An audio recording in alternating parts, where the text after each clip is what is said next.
Hello, everyone, and welcome to Highland Copper's live event. I'm pleased to introduce their CEO, Denis Mabille-Deschênes, and CFO, Barry O'Shea. Denis and Barry will take us through a presentation and will be accepting questions afterwards. As a reminder, you can submit your questions on the Q&A panel on the right-hand side of your screen at any point during the presentation. As always, the summit will be recorded and will be available on six.com to watch afterwards. So without further ado, I'll pass it over to you, Denis, to kick things off. Well, thank you. Thank you for joining us, Barry and me, for this update on Highland Copper activities. It's been a busy last few months since we last updated you mostly around the Copperwood feasibility release early in March, and that's also when we published our 5-year plan. Highlighting the path forward with the development of our two projects. The decision to go back to back with the projects at the time was announced for a few reasons, but mainly to minimize risk, allow for a smoother ramp up of activities, more time for training to maximize local employment, and also cash availability. At that point, the decision was taken to look also to bring in potential partners. So today, we'll update you on all the steps that we've taken in that direction. But maybe just a quick words update for those that aren't familiar with Highland as a company. We've been sitting on two projects, 100% owned from 2021 to now, the Copperwood project and the White Pine project. Combined, you have more than 9 billion pounds of copper in the ground on those two projects. They're roughly 40 miles, 60 kilometers, one from the other, which would allow for a fair bit of synergies. And they're at different stages. Copperwood is fully permitted. White Pine in the process of being permitted as we're completing baseline and getting into permits. So that said, let's get towards where we are right now and what was published back in March on our 5-year plan. We feel we reach a stage where we will, in the short term, create a fair bit of additional value to the company and the shareholders.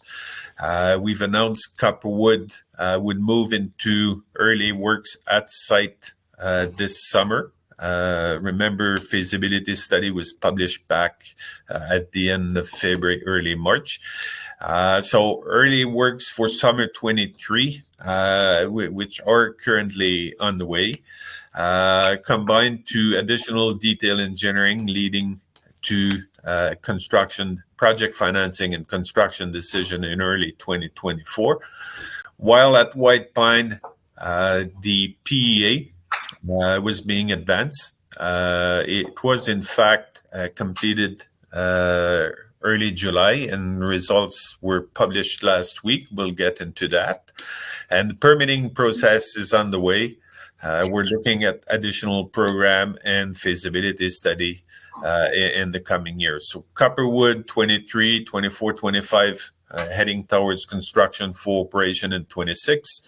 White Pine permitting process 23, 24. Feasibility 24, 25, heading towards construction in 26, following project financing, construction decision. And it's a larger project, 3 years of construction before reaching operation in 29. So that really summarizes our view of the 5-year plan and the steps that will continue to add value to our company.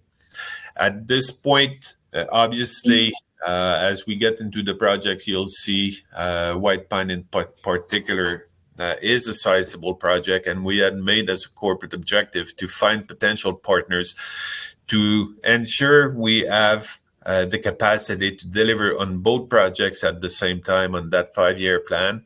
And that's where Kinterra does come in with their technical skills, but also strong financial position that would allow to execute in the next 3 years to reach permit in hand and feasibility study completed, and likely a construction decision at that point. As for investors looking at the company, remember some of our strategic advantage. Location is a big one. We're in a tier 1 location, old mining district, and we're really at this point focusing on bringing the company to the status of a U.S. copper producer in the short term.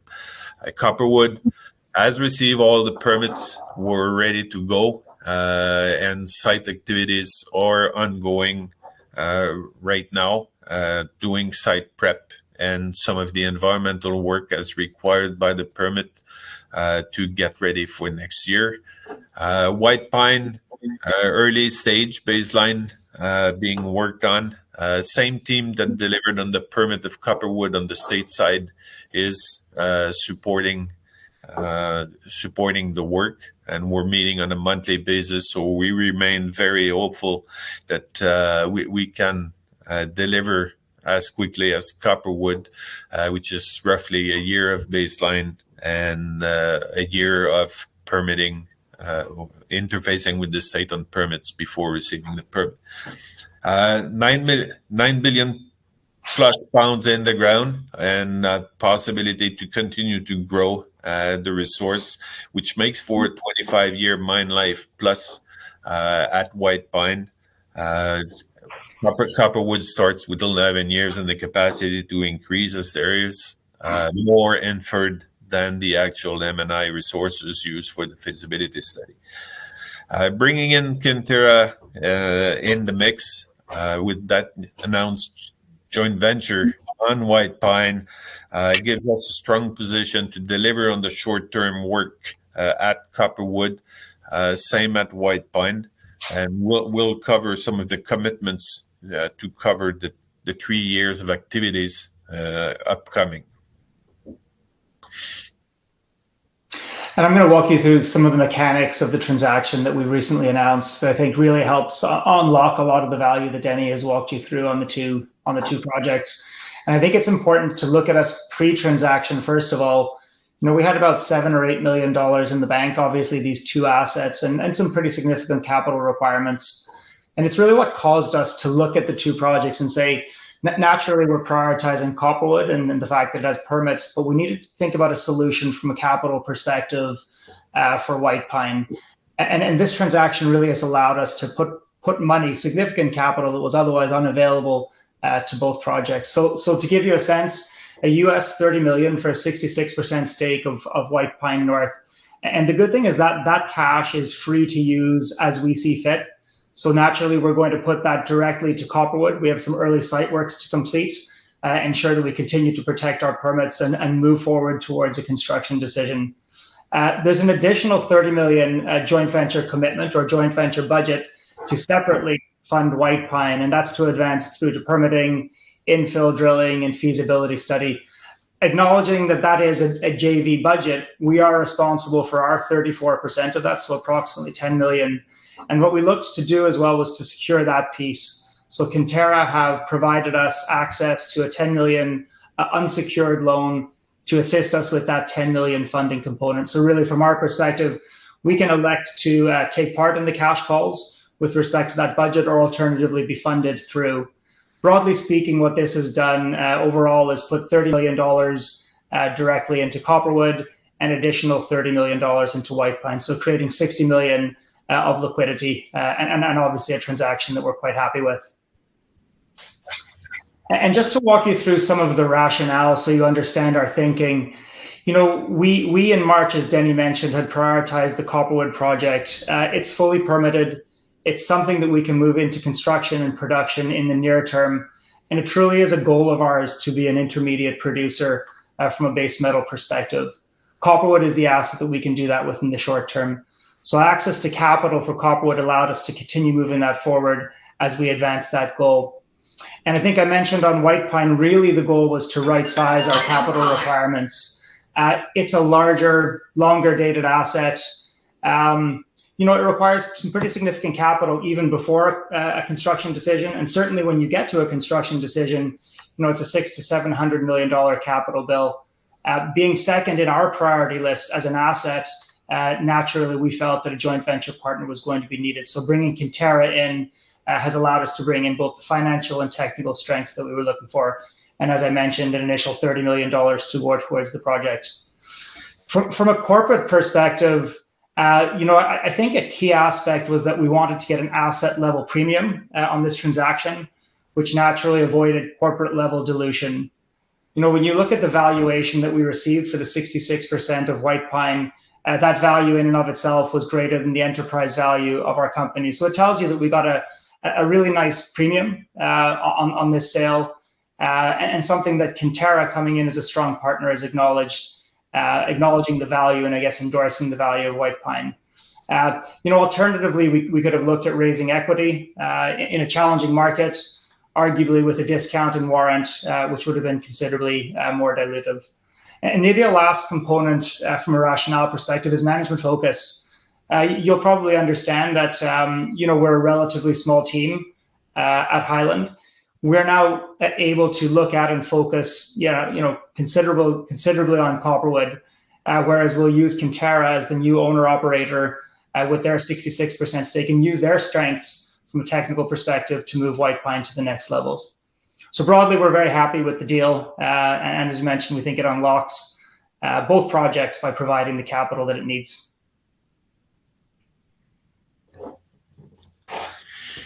So to combine with the additional capital in the project and the company, there are other sources of potential capital we've been trying to tap in the last few months as well. SOAR funding availability in the state of Michigan is an area we've been looking at, and we continue to advance that file. And that's only on one of the area where the state of Michigan, I'd say, is somewhat special in the support they've provided us. The state permitting process has been a big plus.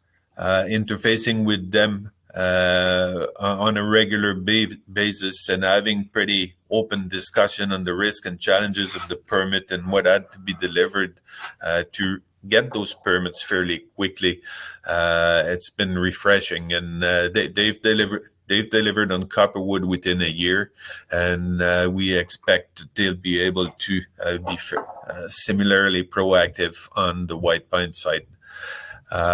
Michigan local community support that we're getting is also very strong. It's an old mining district. White Pine is remembered for the benefit it brought to the overall region, and we're getting strong support from the community as well. I mentioned the two projects at different stage. Copperwood, as you see, all permits are received.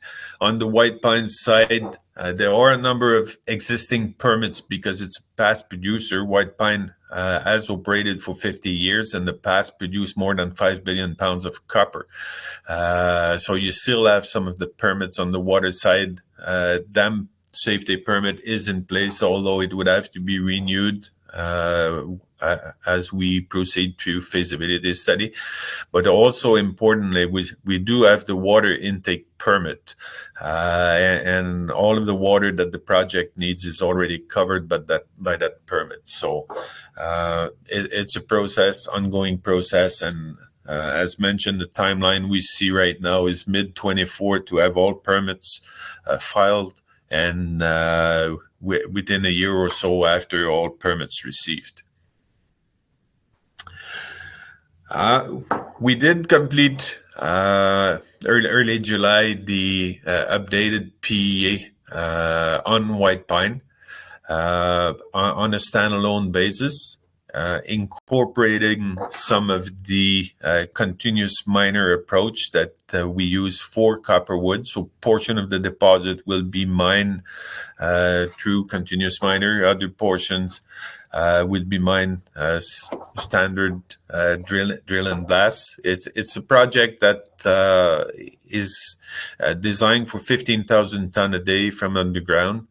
Standard processing facility, flotation, production of a concentrate being shipped to a smelter.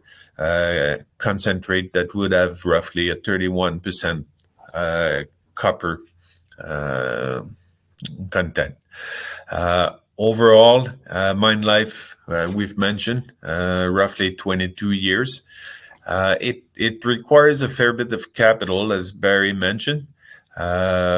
Close to 800 million upfront, but through the commissioning period, and it's a fairly long, as we go from 7,500 to 15,000 ton over a year plus. So there's a fair bit of revenue that would upset that 800 million capital and bring it down to 615 million once you take into account the overall revenues.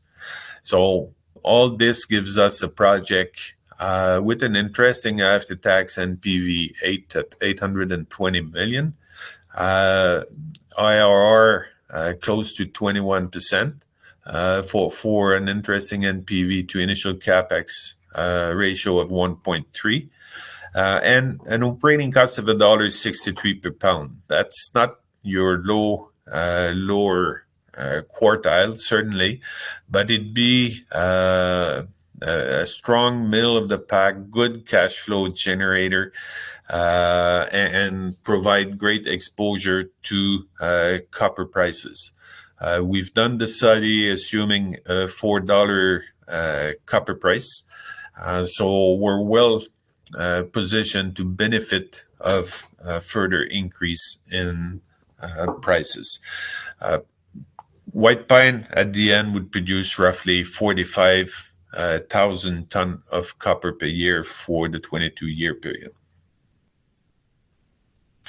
It's a project that also has very good infrastructure in place. And this is an older slide from the operating days or just after end of operation when they were doing the closure. But it's used really to highlight the fact that it's well covered by infrastructure. I mentioned water intake, so you have all the water you need at site coming from the lake. You also have power line, railroad to site, gas line directly at site to support additional power generation if needed. And you see in the upper right corner the tailings impoundment. There were two large tailings impoundment designed and built back in the operation days. One has the capacity to, by design, store the 120 million ton plus of tailings that will be produced over mine life. There are also potentially other opportunities to improve on the tailings management side, but it's a site that's well supported by infrastructure and would accommodate a fairly early start of construction. As for Copperwood, you may remember from the feasibility study, it's a substantially smaller operation at roughly 7,000 ton per day. It's still an underground operation, room and pillar type, very much like white pine. Not as deep, just 250 meters from surface. Higher grade at 1.5% copper, but smaller would mean also a lower capital requirement in the range of 420 million, 390 after commissioning revenues. The project has a 11-year mine life, but a fair bit more inferred tons than M&I. So lots of upside to potentially bring the mine life between 15 and 20 years. It's a project that provides IRR of close to 18%, not as robust as White Pine, and an NPV8 value in the 170 million range. It's a project we're looking to improve by looking at different opportunities. On the metallurgical side, certainly for recovery improvement and better reagent consumption, ground support, and mostly size of pillar design. It's a greenfield site, no ramp down into the project, so we've been designing on the safe side, and may help us provide good opportunity for additional value creation once we go underground and understand better the possibilities there. I'd say of all these, ore sorting has provided tremendous results, and we're mining a seam, and in that seam, there's a portion representing about 20% of the tonnage that is very low grade, at 0.2% copper versus the 1.5% average. And ore sorting test is picking up on that red massive zone, and could allow to eliminate that as we take it out from the underground and send to processing facilities. So very interesting potential on this site. But nonetheless, it's a project very much like White Pine that provides good exposure to increasing copper price. We see on this slide the impact of copper price go to 425 or 450. At 450, it doubles the overall NPV value on the project.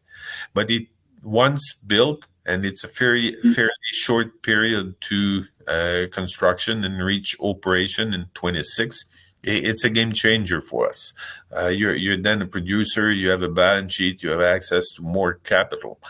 So it's a project that we'd very much like to bring into construction in the short term, and get the exposure on the increasing copper price. And on that note, I guess this graph helps you understand why we want to get Copperwood into production in the short term, and also helps you understand why we've prioritized it as a more near-term asset. The graph is showing you the copper supply-demand imbalance projected in the coming period, and this is for the U.S. Specifically. And what it's telling you is that the imbalance peaks over the next 10 to 15 years, while the U.S. and truthfully other countries are building charging infrastructure, prioritizing alternative power supplies, electric vehicle production, all things that are using copper. And Copperwood, you can see if we can get into production in the short term, with its mine life of 10, be it to 15 on to 20 years, really would look to take advantage of that period when we think copper prices are going to be arguably at their strongest. We think this is a mine that can not only take benefit of copper from a value perspective, but also from a cash flow perspective as we step into production.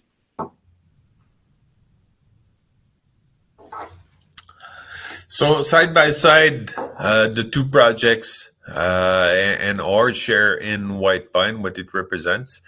You see Copperwood, capital investment of 400 million, roughly, for an after-tax NPV of 170, 333 at 450 copper. I mentioned M&I versus Inford.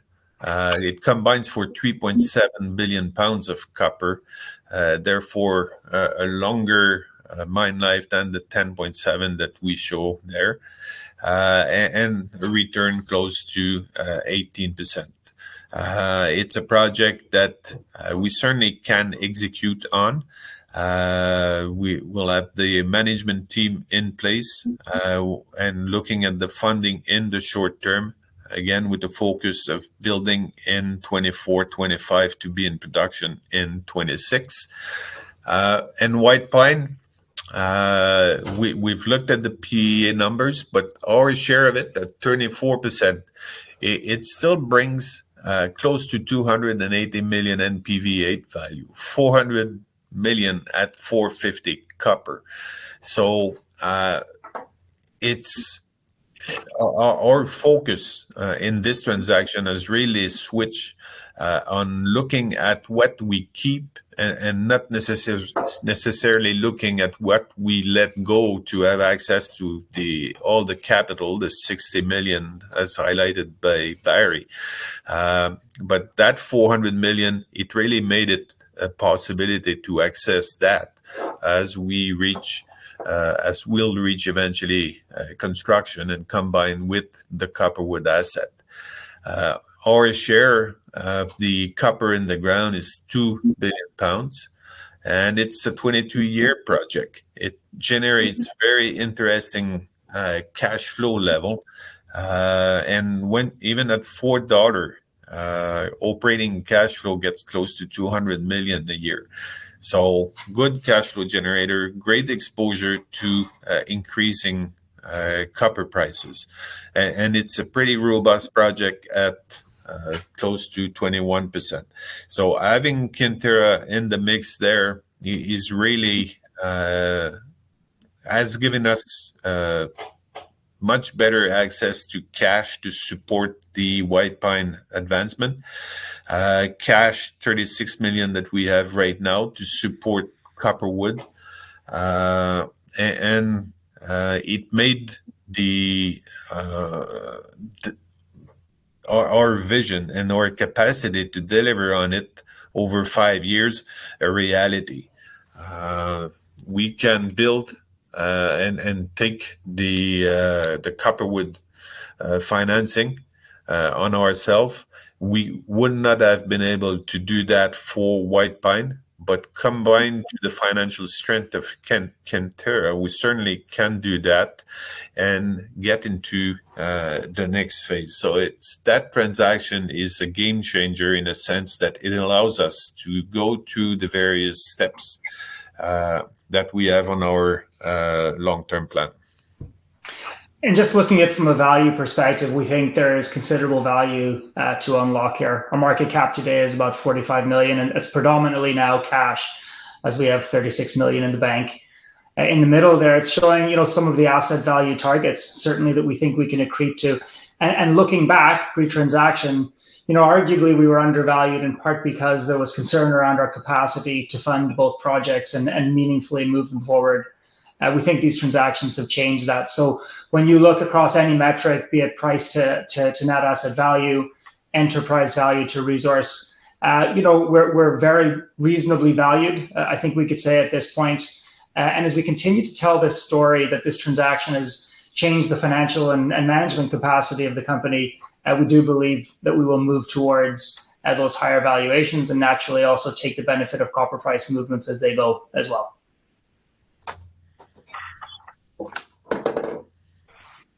So moving forward, you may remember our interest in longer-term opportunities. The two projects will certainly keep us busy for the next 5 years, but we've already started to look at potential opportunities after that. I mentioned the projects will produce a concentrate. It's a chalcocite type of deposit, sedimentary rock, so non-acid generating clean concentrate. But the cost of transportation and smelting and refining, it did increase a fair bit over the years. And we decided to test on the opportunity to leach that concentrate.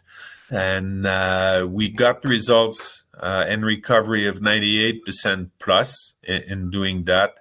So this is certainly an opportunity that we see down the road. We will continue to look at more engineering around this leaching process to understand capex and operating costs, and see if it would be a great opportunity, a viable option for the concentrate of the two projects. Remember, the two projects are just 60 kilometers one from the other. Michigan is a great manufacturing state. You have the auto industry, but you also have other companies building motors and being buyers of copper. So we could likely sell within 500 miles all of the production if we can produce cathodes here in Michigan. It would also keep all jobs and benefits in the state. So this is an opportunity, longer-term opportunity that we'll continue to pursue. Michigan is certainly aligned with that. They've pushed hard on electrification and buying locally as much as possible. So this is one that we'll pursue past our 5-year plan.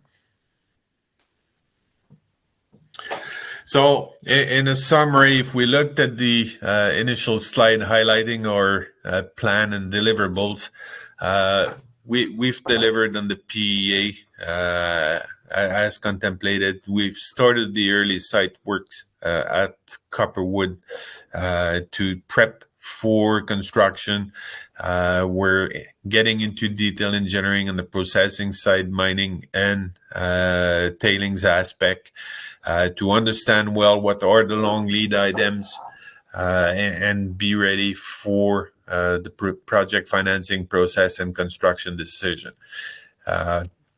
Remember our timeline, construction decision in 2024, for construction over 2 years to reach the stage of producer in 2026, while continuing to do White Pine. White Pine PEA completed, permitting process on the way. We can check that box on bringing in a strong partner to go through the next step and reach construction decision point in 2026. And at that point, the company would have changed substantially. Being a producer does change the realm of possibility for us.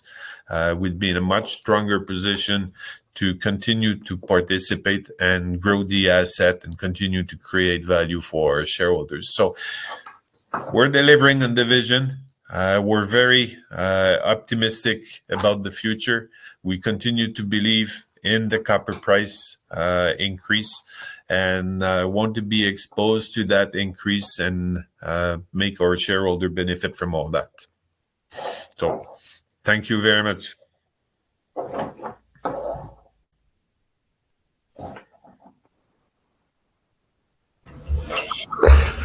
Thank you, Denny. And we can go into the Q&A, so you can feel free to stop the share. Just as a reminder for everyone, on the right-hand side, you can submit your questions in there. I do see we do have quite a few already submitted, so that's excellent.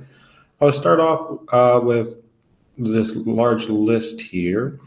Has a contractor been hired to do the site prep at Copperwood, and what would the timing be on that? Yes. Look, we have currently at site the logging crews. They've been prepping for the initial areas to be where we need to do, as per the permit, wetland impacts and stream impacts and mitigation in preparation for construction. They've been at site for a couple of weeks already, and the larger contractor doing all of the impacts, road improvement, they've been also active at site. So yes, it's an active site. It's fun to have reached that stage, and we're looking forward to delivering in a timely manner to be fully ready for construction next year. Thank you. And to continue with John's questions, how much will it cost to get Copperwood built and begin mining ore? As per the feasibility, overall cost is 420 million. You have revenues through the commissioning period that would reduce the total capex to 390. It's 24 months before reaching production. So 24 to early 26 or first half of 26 before reaching operation. And to go to White Pine, is the old White Pine mine legally part of White Pine North? Look, the White Pine North is the extension of the old White Pine deposit. At this point, we are not going back into the old mine. It's underwater, moving out the rub pillars as much as possible. So it would be a safety issue to go through that, not to mention the size. It's 30 square kilometers underwater.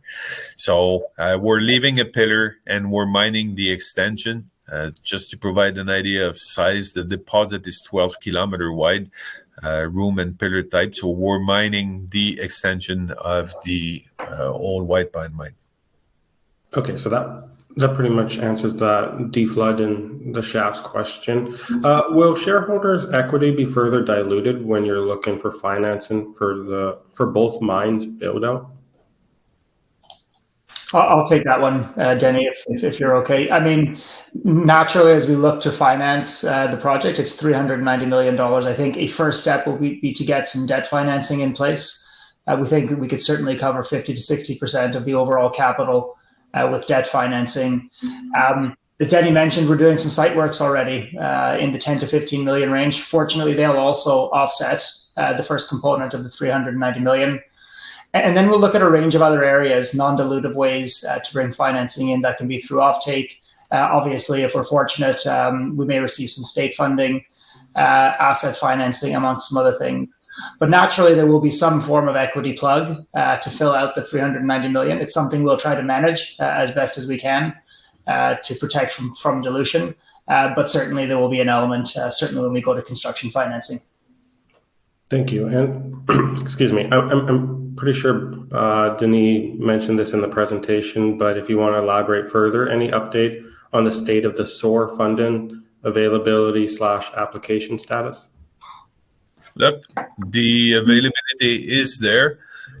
Michigan has shown their willingness to participate in electrification. They've made two big investments in battery plant with Ford and GM, and invested in other companies. So, look, we've shown our interest in participating in that process, and we'll continue to advance that file. But that's all I can say on this at this point. Thank you. And Paul has a couple questions here. With this money, are you cashed up through to next year? Yeah, I mean, I think it's fair to say that we are. Certainly the plans that we have at Copperwood and White Pine with, having 30 million available for each project takes us through our near-term initiatives. Naturally, as we move to a true construction decision and into detailed engineering at Copperwood, at that point, it would likely need more capital and would likely be raised in conjunction with the project financing. At White Pine, certainly we see that 30 million taking us through permitting and into feasibility study, covering the next 2+ years. So that's a good add-on to this question. So who is doing the engineering? Look, on the feasibility study, we haven't pulled the trigger on which firm yet will do the detail engineering. Actually, for both projects. On the PEA, G Mining just completed the PEA on White Pine, and they did the feasibility study. But at this point, there'll be different firms on detail engineering, like tailing specific, but we haven't decided yet on who will execute on this. Great. And Adrian would just like you to comment on the shareholder structure, whether it be institution, corporate, high net worth, insider ownership. If you want to go over your your shareholder structure? Taking this one, Barry? Sure, I can. Yeah, so naturally, I mean, we have some pretty significant shareholders. Orion owned 28% of the company.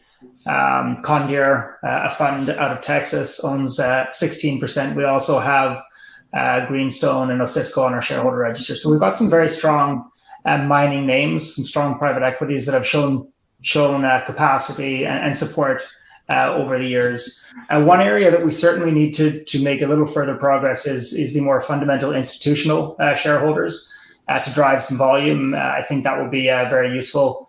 The balance of our shareholder structure certainly is the likes of high net worth individuals, and from an inside ownership perspective, there's about a 1% holding across the company.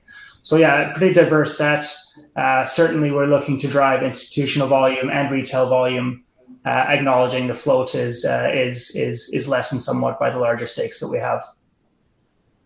Great, thank you. And Joe would like to know if you're going to be utilizing the old rail between Copperwood and White Pine North. No, we've looked at the possibility of having one large processing facility, central facility for both projects, which would have at that point forced transportation of ore from Copperwood to the White Pine site. Decided to not take that route for a number of reasons, but impacts was certainly one. The railroad going through some of the communities and the challenges that it brought was front and center. And we elected to go, like I said in the presentation, for risk, for training purposes and capacity to hire and execute on capital, obviously being one, go one project after the other on each their own site, and no railroad or transportation will be needed. Thank you. Is there a workforce program being developed? Yes, we are working on with the state, with some of the colleges. We also benefit from the university. There are 2 universities within 2 hours that would provide strong skill sets for us. So yes, it's important to us. We made a commitment to maximize regional benefits. It's important to us to maximize local employment, same on the contractor side. So we will put a strong emphasis on having training program to support that. Perfect. And maybe you could elaborate a little further. This ties into Derek's question nicely. So would you use a mining contractor to train a local workforce and over a period of time eventually fade away from the contractor and keep the locally employed projects, or I assume people? Look, it's been the preferred scenario. Certainly for Copperwood, we haven't reached that stage quite on White Pine yet, but on Copperwood, initial work just in light for the delivery of mining equipment nowadays, it takes a year or so. So availability of contractors coming in with their equipment, their skill set, strong in-house training program already. We've discussed that approach upfront, and having them support the training of future employees and switch over time to more of an owner manage entirely or for portion of it, the mining activities. And maybe I'll direct this question to Barry, but you guys are cashed up now. Adrian wants to know if there's a strategy to maximize return on cash until it is spent. Yeah, well, I suppose one of the good things about being in a somewhat higher interest rate environment is that we can get strong returns on our cash deposits at the moment. So the cash is put safely away, obviously, but we're getting good money market returns. We'll hold it there through the period that we're utilizing it. And again, directed to you, Barry. Michael has this question. What is the plan to attract institutional investment over what period of time? Yeah, so I mean, it's really a plan that we're already working through. Obviously, we need to engage the brokerages, both Canadian and US, who in turn drive institutional buying. Cormark are a brokerage, a well-known brokerage that do cover us. Currently, we're very pleased with that. But naturally, we want to drive other brokers to come into our story, to issue news, and really to drive sales, both from an institutional and retail perspective. And certainly, having sat down with some of the brokers this past week since the transaction was announced, we certainly received positive feedback that the company has a stronger and more viable plan to move the two assets forward with the quantum of liquidity that we've created in the transaction. So we think that's going to be a good step towards, ideally bringing some additional research coverage on board, but also allowing them to promote the story across all investor channels, getting more eyes on it, and naturally driving share price. Thank you. And Eric has a question about the water for both projects. He's wondering where it's going to be sourced from, whether it be wells or from another source. Look, I mentioned White Pine. Having been a producer for 50 years, they already have a pumping station and access to water, so that's going to remain in place, and it's a large volume. It's up to 30 million gallon a day as per the permit. So there's no need on the White Pine site. On Copperwood, we've looked at different scenarios. Wells a possibility, but we do build the tailings impoundment in 3 phases. So phase 3 area of the tailings impoundment we'll use to accumulate the water up front. For processing facilities startup, there's enough precipitation and rain or snow to accumulate that water through the construction period. And after 5 years, the region being water positive, we would not need that impoundment, just recirculating the water from the tailings, and we'd be in a discharge scenario, and water would be treated before discharge. So we'll accumulate the water in the tailings impoundment up front for the start of processing facility.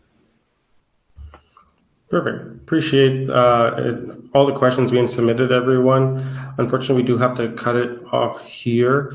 If we didn't get to your questions, please send us a message. We'll be happy to make sure we pass along to Denis and Barry.